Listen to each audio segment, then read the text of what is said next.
बहुत serious issue जिस पे मैं बड़ा सीनियर मेरा पैनल बैठा हुआ है, आप सारे लोग, वो ये है कि जो ये all Pakistan lawyers representative conference ने 13 तारीख को नाज़रीन बड़ा एक सीरियस एक एजेंडा पेश कर दिया है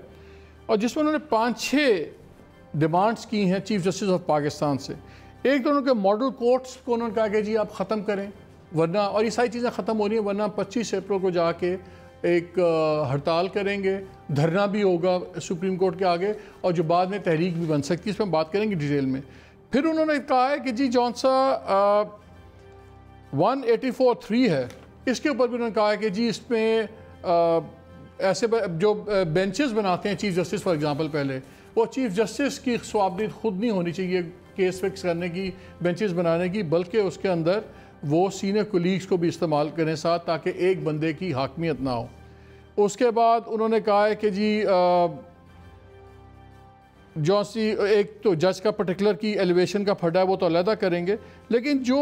national judicial policy making committee है उसके ऊपर बहुत ज़्यादा उन्होंने एतराज़ात किए हैं और उसकी वर्किंग के ऊपर भी। मैं चाहता हूँ कि अमजद शाह साहब ज़रा क्विकली आप हमें लिस्ट डाउन कर दें ताकि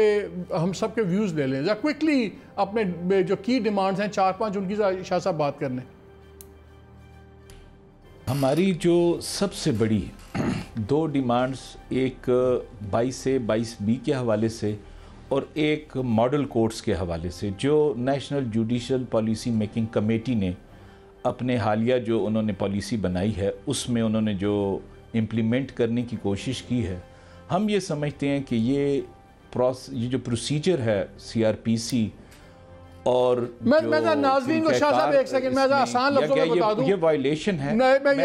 शाह साहब एक सेकंड मैं नाज़रीन को एक सेकंड मैं बता दूं, नाज़रीन 2220A में 2-3 हैं। मसलन अगर आपकी FIR पुराने ज़माने में पहले नहीं होती थी, पुलिस वाले नहीं करते थे, तो आप चले जाते थे कोर्ट के पास, डिस्ट्रिक्ट लेवल पे भी और हाई कोर्ट लेवल पे भी, और जज साहब जो से थे वो फोर्स करते थे कि FIR रजिस्टर हो जाए। अगर आप शिकायत करते थे कि जी तफ्तीश चौंसी है, मेरे खिलाफ जानबदार है, तो जज साहब ऑर्डर कर सकते थे तफ्तीश चेंज करने की। ये 2 और इश्यूज बड़े सीरियस हैं। अब खोसा साहब ने और कमेटी ने ये डिक्लेयर कर दिया कि नहीं, SP का नोट उस पर होना ज़रूरी है, और वकला का कहना यह है कि जी ये तो फिर पुलिस की बदमाशी और बढ़ जाएगी।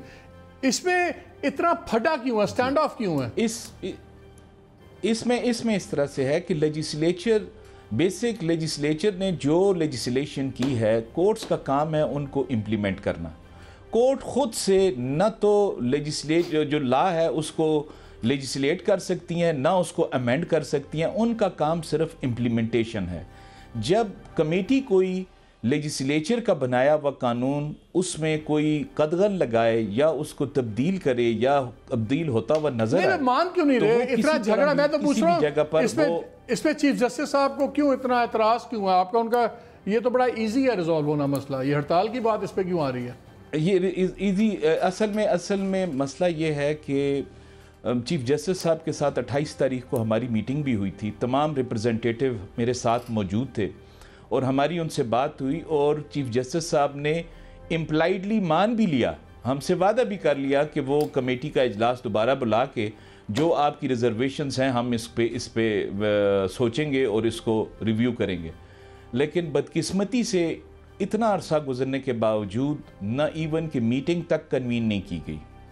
और मॉडल कोर्ट्स को और जितने भी केसेस हैं